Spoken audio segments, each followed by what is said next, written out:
I have my student here today. We're in kindergarten, and we're going to be talking about the characters in a story, the setting in a story, and then major events within the story, which is the beginning, the middle, and the end. So first, I want to start out with kind of like a warm-up activity. Garrett, why don't you think of one of your favorite movies that you've seen? Finding Nemo. Finding Nemo, okay. So Finding Nemo, we can use that as an example to think. Are there characters within Finding Nemo that you can think of that are really important to the story? Dory and Nemo. Dory and Nemo, okay. So those are really important people within the story, and we're going to talk about why we need them in a story so that we can remember what happens. What about the setting of Finding Nemo? It's in the ocean. How do you know that's the setting? Because they're in water and they're fish. Okay, all right. And then we're going to talk about the sequence of events that happens in the story. So the beginning, the middle, and the end. And so that introduces us into our I can statements that we're going to look at today. So I can identify the characters in a story. I can identify the setting in a story. And I can identify the major events within a story, which is the beginning, the middle, and the end. So we're going to erase this off. And we're going to kind of do like a little anchor chart. We're going to do it in a way that would help kindergarten, so I know that this won't take as long as it would for some other students. So first, we're going to talk about the setting really quick. Garrett, what are some ideas when you think of this setting of a story? What did you say earlier about the ocean and Finding Nemo? It's water. It's water. And there are fish that need water. Okay. So it's kind of where the story takes place, right? So we'll write that down. Where the story takes place. This is just going to organize our thoughts as we read our story next. Okay, what about characters within a story? How do we know what are characters? What do we see in a story that makes us know that they're a character? They're speaking. They have speaking parts. They have speaking parts. They're people, right? Or animals. Or animals. Okay, so people. My marker's not working very well. That's okay. People. Animals. Can characters be things or objects? No. Well, yeah, I guess. They can be sometimes, right? And I like to use the example like Toy Story. Because those aren't really people or animals, but they are objects, and the author kind of made them talk. So that can be a character too. So we're just going to use this as a way to organize what we're thinking, and that's going to lead us into our book. So we're going to be reading a book.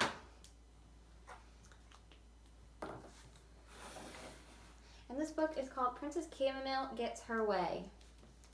And it's written by Hywin Oren and illustrated by Susan Farley. So we're going to be looking at this story, and then maybe even if you notice like a character or a setting, you can stop and let me know. Chamomile was a princess with a problem. Her nanny, Nanny Nettle, didn't allow this. She didn't allow that. She didn't allow Chamomile to go without her tiara, or wear old clothes, or ride her new bike beyond the castle walls. And Nanny Nettle never allowed Chamomile to eat sweets, not even at her own birthday party.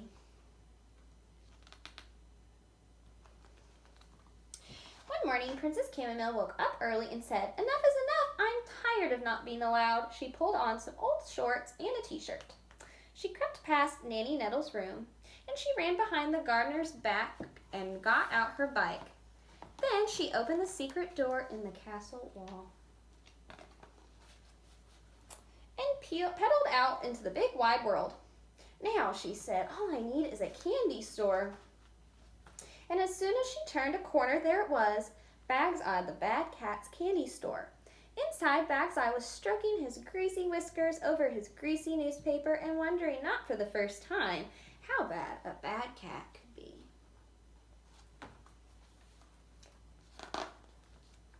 "Do you know," he purred, his greasy purr, as Chamomile stepped into the shop. "Know what?" said Chamomile. "How bad a bad cat can be," purred Bag's Eye.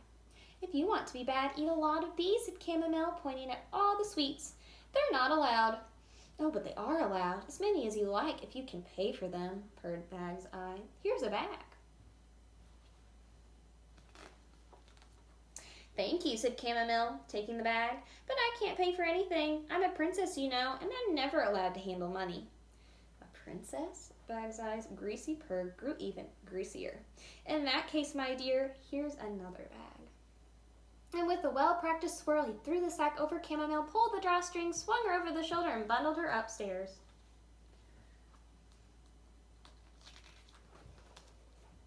Meanwhile, back at the castle, everyone had woken up to find Princess Chamomile missing. The queen was screaming, "Where is she?" "I can't think," stammered Nanny Nettle. "She never is allowed to." "Well, it looks as if she's done it anyway," yelled the king. "Call the gardener, call everyone, search everywhere, house, grounds, and especially where she's not allowed." While the royal search party searched, Bag's Eye rubbed his greasy paws together and untied Chamomile's sack. "Now," he said, "all we have to do is write your father a ransom note demanding loads of money for you. Then I'll be bad and rich. Yippee!" "We?" asked Chamomile. "Can't you write?" "When would I have learned to write or read, for that matter?" snarled Bag's Eye. "I've been far too busy studying to be bad. Now, I'll dictate. You write." Said Chamomile thoughtfully. "All right, on one condition. For every word I write, I get one of what I'm not allowed." "Sure," said Bag's Eye, shrugging. "Why should I care if all your teeth fall out? Let's get on with it." So Chamomile sat on the floor with paper and pen. "Go ahead," she said happily. "Dear Waldo," dictated Bag's Eye, pacing back and forth. "Dear Daddy," wrote Chamomile cleverly. "I have your precious daughter," dictated Bag's Eye. "I'm at a place where I'm not allowed called Bag's Eye's Candy Store," wrote Chamomile. "If you want her back, leave a huge amount of money outside the castle gates at midnight, and I'll drop her off at dawn. Sincerely yours, no one you should know," dictated Bag's Eye. "I'm enjoying myself, so don't come and get me for half an hour. Lots of love. See," wrote Chamomile. Looks like she wrote something different. Then she and Bag's Eye counted up all the words in the note while Bag's Eye set off to slip it under the castle door. Chamomile downstairs to shop and choose. 3 sugar bears, 4 jelly mice, 2 licorice wheels, 1 pack of blueberry gum, 2 sherbet dib-dabs, 1 chocolate bunny, 4 marzipan roses, 2 sugar plums, 4 nug-knot whirls, 2 cherry balls, and 7 candied almonds.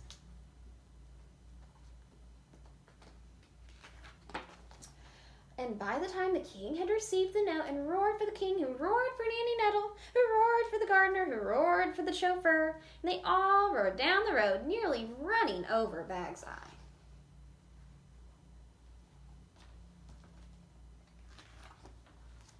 Chamomile had eaten the whole pile of candy and felt very sick. Oh dear, said the queen, scooping her up gratefully and bundling her home to bed. "But at least now you know." "Know what?" said Chamomile weakly.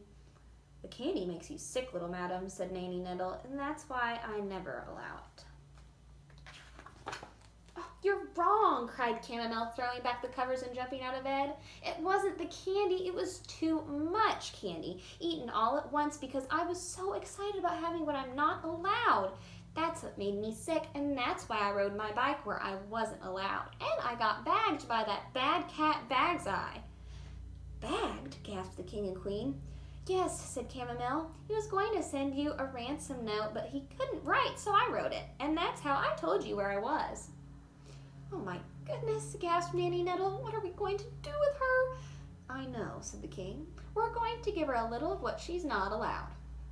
"Just a little," said the queen, "so she doesn't want anything so much that it gets her into trouble." "Jelly mice, I think," said Chamomile. "And," said the king, "Nanny Nettle is going to take you for a bike ride every day of the week." "But I can't ride a bike," gasped Nanny Nettle. "Then you'll learn," said the king. "And we'll all learn," said the queen.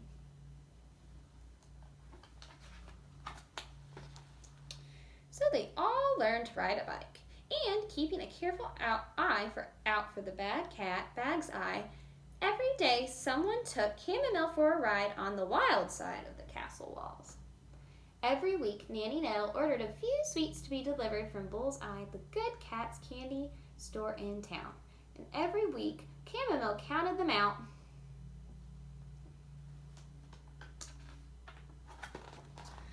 When she gave Nanny Nettle her share, she said, "Now eat them all. Now don't eat them all at once, Nanny Nettle. You know that's not allowed."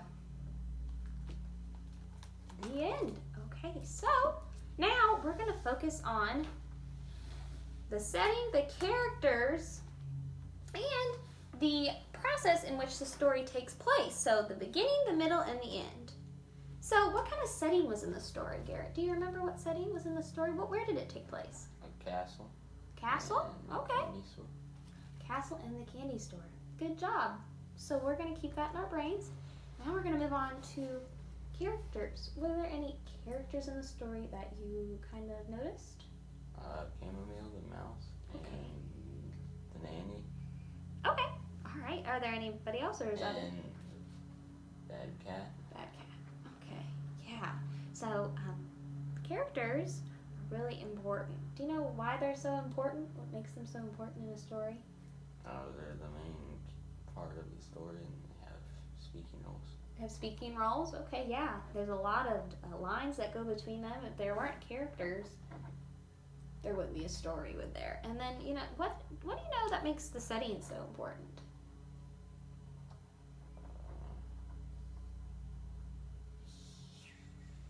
Castle, The and castle. it's where they live. Yeah. So if there weren't anything in the background and they weren't anywhere, then there wouldn't be anything for the story to take place for, would there? There wouldn't be anything that we could see the characters living in or walking to. And so they had the candy store and the castle, and those are really important. So now we're going to kind of transition into like a timeline. So a timeline, we can use the beginning, the middle, and the end. So I'm just going to write, we're going to use this side. It may be hard to see, but it works better. So we're going to draw a line, kind of like a timeline. And a timeline just kind of shows when certain events occur. We can use timelines in history. We can use timelines in like literature, like what we're doing. And so the beginning starts at the beginning of the line, doesn't it? And then the middle, where would you say the middle is? Can you kind of point to the middle? Right there? Okay, we'll write the middle right here. And then the end goes at the end. Good. Okay, so we're just going to write beginning, middle,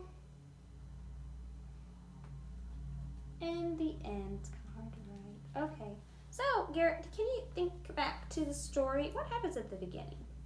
Who are we introduced to? Chamomile and her royal life. Okay, so we kind of meet a character, right? So we meet Chamomile. We meet Chamomile. We can kind of write that down so we can remember. Do we meet anybody else? Her parents. Her parents, okay. And the nanny. And the nanny. And so what kind of feeling was Chamomile having at the beginning? Was she happy? Was she sad? Sad. Why was she sad? But she wasn't allowed to eat candy or do a lot of things. She was sad, wasn't she? Because she couldn't do much. She wasn't allowed to do anything, was she? Wasn't allowed. So we're just kind of going to remember that on our board. Okay, and then the middle, kind of what happens because she's so upset. What does she do? Runs away and goes to a candy store. She runs away, doesn't she? So she kind of goes to a candy store. So that happens in the middle. Right? We're kind of introduced to a problem. And who does she meet at the candy store? The bad cat. Bad cat. Good. And so he finds out she's a what? Princess. And why is that? Why do you think he wants the princess so bad? He wants money because they have money. He wants money, doesn't he? So that's something we can think about. And so what does he have her do? Write a letter saying where she is. Right, because he wanted the money, but she wrote it different so they could find her, didn't she? That's why it's important to know how to read and write.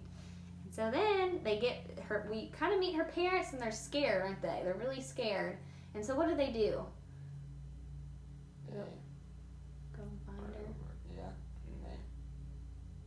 Right, so they kind of, this middle, it kind of goes to the end, and then what happens at the end? What did Chamomile get that she wanted so bad? They compromise and they her to eat some candy. Right.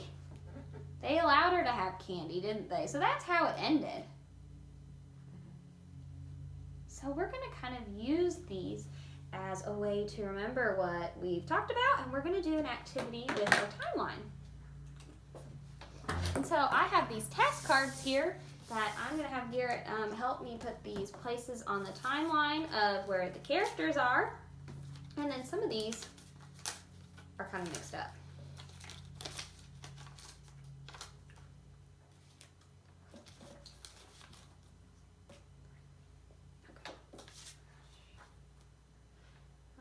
So I'm going to read these to you because we're kind of still trying to know how to read. So I'm going to help you look at the pictures and read them. So we have Princess Chamomile. Let's see, we have King and Queen, Nanny Nettle, Forky, Yertle the Turtle, Fireman Sam, and Princess Poppy. I think those were our characters that I have made for our task